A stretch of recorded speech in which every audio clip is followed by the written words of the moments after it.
తాకట్లో ఉన్న మీ బంగారాన్ని విడిపించి ఆ రోజు ఆన్లైన్ రేటుకి కొంటాం. Sharma gold company. నమస్తే, నేను Keshav. Welcome to Suman TV. Cloud science data సెంటర్లు, ఈ మాటలు పదే పదే వినిపిస్తున్నాయి. ఒకటి కాదు, రెండు తెలుగు రాష్ట్రాల ముఖ్యమంత్రులు పదే పదే వీటి గురించే మాట్లాడుతున్నారు. వీటి వల్ల సామాన్యుడికి ఒరిగేటువంటి ప్రయోజనం ఏంటి? అసలు క్లౌడ్ సైన్స్ డెవలప్ అవడం కానీ, డేటా సెంటర్లు ఏర్పాటు చేయడం వల్ల కానీ రెండు రాష్ట్రాల్లో కలిగేటువంటి ప్రయోజనాలు ఏ విధంగా ఉంటాయి? ఈ అంశాలు విశ్లేషించేటువంటి ప్రయత్నం చేద్దాం. మనతో పాటు క్లౌడ్ సైన్స్ ఎక్స్పర్ట్, ఇండస్ట్రీలో 25 ఏళ్ల అనుభవం ఉన్నటువంటి విద్యాసాగర్ గారు ఉన్నారు. విద్యాసాగర్ గారు నమస్కారం. నమస్తే అండి. రోజు హెడ్లైన్స్లో స్పెషల్గా వినిపిస్తున్న మాటలు ఇవి. క్లౌడ్ సైన్స్ గురించిను, డేటా సెంటర్స్ గురించి. మైక్రోసాఫ్ట్ సీఈఓతో సీఎం రేవంత్ రెడ్డి గారు భేటీ అయ్యారు. ఒక వారం 10 రోజుల క్రితం నారా లోకేష్ గారు గూగుల్ డేటా సెంటర్ల ఏర్పాటుకి అగ్రిమెంట్ చేసుకున్నారు. ఏంటి డేటా సెంటర్ల ఏర్పాటు వలన కానీ, క్లౌడ్ సైన్స్ గురించి ఎక్కువ మాట్లాడడం వలన కానీ తెలుగు ప్రజలకి వచ్చే ప్రయోజనం ఏంటి?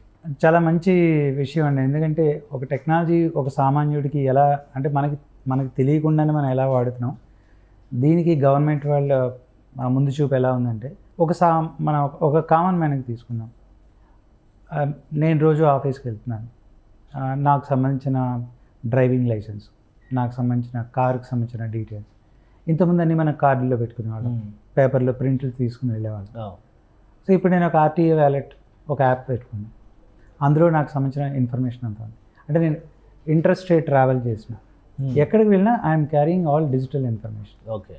రెండోది ఏంటంటే, నాకు సంబంధించిన పర్సనల్ డేటా ఇప్పుడు మనకున్న ల్యాప్టాప్ల్లో కానీ, లేదా మనకి 10th క్లాస్ నుంచి మన తలకు డిగ్రీ వరకు ఉన్న సర్టిఫికేట్స్, ఓకే, ఇది చాలా ఇంపార్టెంట్ అసెట్ మనకి.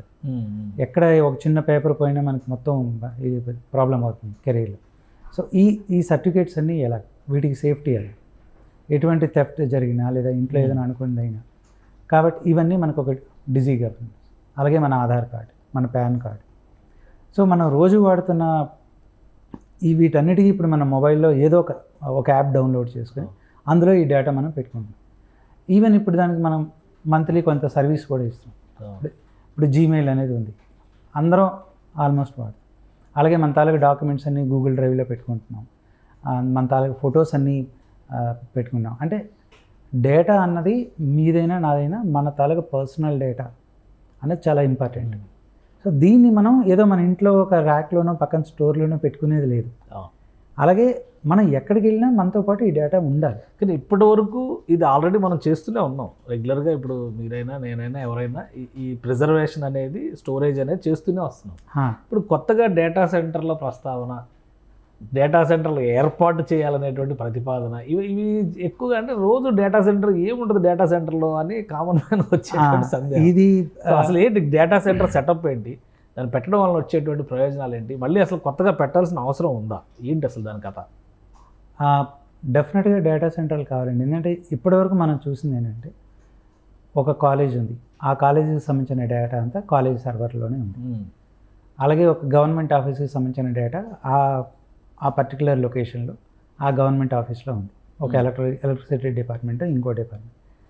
కానీ మనం ఇప్పుడు ఏంటి, ఆ డేటా కోసం మనం ఒక సర్వర్ కొన్నాం, మళ్ళీ వచ్చే ఏడాది పెరిగింది, డేటా సైజ్ పెరిగింది, ఇంకో సర్వర్ కొన్నాం. ఫిజికల్ స్పేస్ ఎక్కడుంది? ఒకటి. రెండోది 24/7, 24 గంటలు దానికి ఒక సెక్యూరిటీ ఉండాలి. అలాగే దాన్ని మెయింటైన్ చేసుకోవాలి. కరెంట్ పవర్ ఫ్లక్చుయేషన్స్ అయితే సర్వర్లు అయ్యే ఛాన్సెస్ ఉంటాయి. అంటే ఒక 10 ఏళ్ళుగా చేసేటప్పటికి ఇది ప్రతి వాళ్ళు చేయలేరు. అందుకని ఈ డేటా సెంటర్ కాన్సెప్ట్ అయితే ఇప్పుడు మైక్రోసాఫ్ట్ అయినా, అమెజాన్ అయినా, గూగుల్ అయినా, వీళ్ళ కాన్సెప్ట్ ఏంటంటే, ఒక 200-250 ఎకరాల విస్తీర్ణంలో ఒక డేటా సెంటర్ పెట్టడానికి అంత స్పేస్ అవసరం అవుతుందా? డేటా సెంటర్ పెట్టడానికి అంత స్పేస్ అవసరం అవుతుంది. సో ఇప్పుడు ఈ ప్రపంచంలోని క్లౌడ్ కాన్సెప్ట్లోనే వీళ్ళతో వచ్చింది ఏంటంటే, ఈ డేటా సెంటర్ పెట్టి అక్కడ మీకు అన్ని రకాల సెక్యూరిటీ, అంటే ఒక 10 లెవెల్లో అనుకోండి.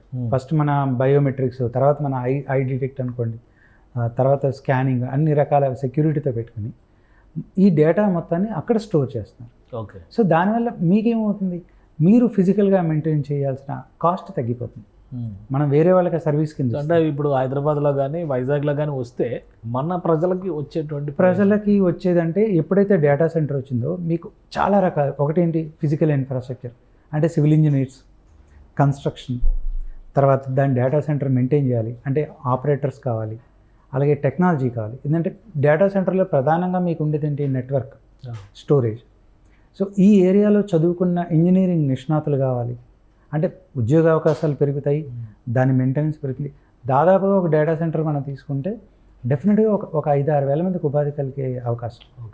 అయితే గవర్నమెంట్కి వచ్చే అవకాశం ఏంటంటే గవర్నమెంట్ తాలూకా ఈ లెగసీగా ఉన్న సిస్టమ్స్ అన్నీ వాళ్ళు కూడా డేటా సెంటర్కి మూవ్ చేసుకుంటే ఇటు గవర్నమెంట్కి ఆపరేషనల్ ఆల్రెడీ కొంత గవర్నమెంట్ మెయింటైన్ చేస్తుంది కదా డేటా. ఇప్పుడు కులగణన జరిగింది, ఆధార్ కార్డుల డేటా ఎలాగో ఆల్రెడీ ఉంది. సో ఏ యాక్టివిటీ జరిగినా ప్రభుత్వం కొంత డేటా మెయింటైన్ చేస్తుంది కదా. ప్రభుత్వం మెయింటైన్ చేసే డేటా కూడా ఈ ప్రైవేట్ డేటా సెంటర్ల మీద ఆధారపడితే, లేదా ప్రభుత్వం స్థాయిలో మెయింటెనెన్స్ వేరే ఉంటుంది. అంటే చాలా చోట్ల ప్రభుత్వాలు కూడా ఇంకా ఈ డేటా సెంటర్లకు మూవ్ అవుతున్నాయండి. ఎందుకంటే గవర్నమెంట్కి డేటా సెంటర్లు మెయింటైన్ చేయాలనుకున్నా ఇదంతా చాలా పనితో కూడిన ప్రాసెస్. ఇంకోటి ఏంటంటే సరే ఒక సర్వర్లు ఒక ఏరియాలో మనం పెట్టాం, ఆ ఏరియాలో వరదలు వచ్చాయి. ఇప్పుడు గవర్నమెంటే మెయింటైన్ చేస్తుంది అనుకోండి. ఇప్పుడు మన విజయవాడ వరదలు చూసాం, అక్కడ ఉన్న డేటా సెంటర్ అంతా వరదలో కొట్టుకుపోయింది. ఎలా డేటా తీసుకొస్తారు? అదే మనం ఇప్పుడు ఈ క్లౌడ్ దాంట్లో మనం చూస్తే ఇప్పుడు మీకు ముంబైలో డేటా సెంటర్ ఉంది, పూణేలో డేటా సెంటర్ ఉంది మైక్రోసాఫ్ట్. ఒకవేళ ముంబైలో ఏమైనా జరిగితే నియరెస్ట్ డేటా సెంటర్ మీరు ఒక కస్టమర్గా, గవర్నమెంటే కస్టమర్ అనుకోండి, మీరు నియరెస్ట్ డేటా సెంటర్ మీరు సింగపూర్ సెలెక్ట్ చేసుకుంటారు. ఓకే. అలాగే వాళ్ళు మన డేటాని 3-4 డేటా సెంటర్లు ప్రపంచంలో ఉంచుతారు. ఓకే. సో రేపు ఈ మధ్యన మనం చాలా న్యాచురల్ కెలామిటీస్ చూస్తున్నాం, అనుకోని వరదలు. అప్పుడు మన డేటా పోదు కదా. సో డూప్లికేషన్ సేవ్ చేసి ఉంచుతారు. ఆ డూప్లికేషన్ అనేది ఉండాలి. సో గవర్నమెంట్ ఇప్పుడు ఆంధ్రప్రదేశ్లో డేటా సెంటర్ పెట్టగలదు, కానీ వెళ్ళి మహారాష్ట్రలోని ఇంకో చోట పెట్టలేదు కదా. సో వీళ్ళకి ఎప్పుడైతే అందుకే ఈ ప్రైవేట్ వాళ్ళతో కలిసేది.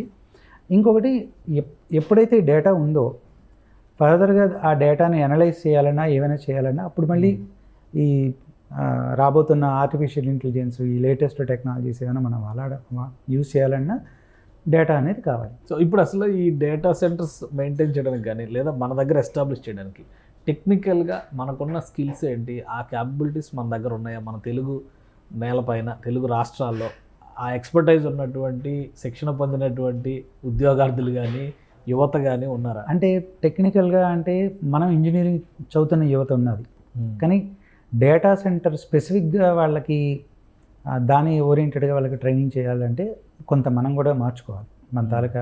ఎందుకంటే డేటా సెంటర్లో మనకి ఎక్కువగా ఉండేది స్టోరేజ్, నెట్వర్కింగ్. ఓకే. మనకి ఎక్కువ నెట్వర్క్ నైపుణ్యం ఉన్న వాళ్ళకన్నా మనం ఏం చేస్తున్నాం, ఒక కాలేజీలో ఏదో ఒక ప్రోగ్రామింగ్ లాంగ్వేజ్ వచ్చిన వాళ్ళను, ఒక సాఫ్ట్వేర్ నేర్చుకుంటున్న వాళ్ళు, ఒక పైథాన్ నేర్చుకుంటున్న వాళ్ళని ఎక్కువ మనం తయారు చేస్తాం. కానీ ఫ్యూచర్లో మనకి దీనిలో అందరూ కంప్యూటర్సే కాదు, నెట్వర్కింగ్ ఇంజనీర్లకు అవసరం అవుతారు, ఎలక్ట్రానిక్స్ ఇంజనీర్స్ అవసరం అవుతారు. సో దానికి తగ్గట్టుగా ఫ్యూచర్లో కూడా మనకి ఇంకా ఎక్కువ మంది నైపుణ్యం ఉన్న వాళ్ళు అవసరం అవుతారు. వాళ్ళని మనం తయారు చేసుకోవాలి. అంటే ఇప్పుడు బీటెక్ కంప్యూటర్ సైన్స్ అని మనం చూస్తున్నాం. ఫ్యూచర్లో ఎలా రావాలంటే బీటెక్ నెట్వర్కింగ్ అని రావాలి, ఓకే, బీటెక్ కంప్యూటింగ్ అని రావాలి, స్పెషలైజేషన్ రావాలి. ఇప్పుడు ఎలా అయితే బీటెక్ ఏఐ అని వచ్చిందో, బీటెక్లో సైబర్ సెక్యూరిటీ ఎలా అయితే వచ్చాయో, బీటెక్ నెట్వర్కింగ్ వస్తే 4 ఏళ్ళు ఆ నెట్వర్కింగ్ మీద నాలెడ్జ్ లేకుండా మనం డేటా సెంటర్స్ మెయింటైన్ చేయడం అనేది చాలా కష్టం అవుతుంది. కానీ చాలా మంచి అవకాశాలు వస్తాయి.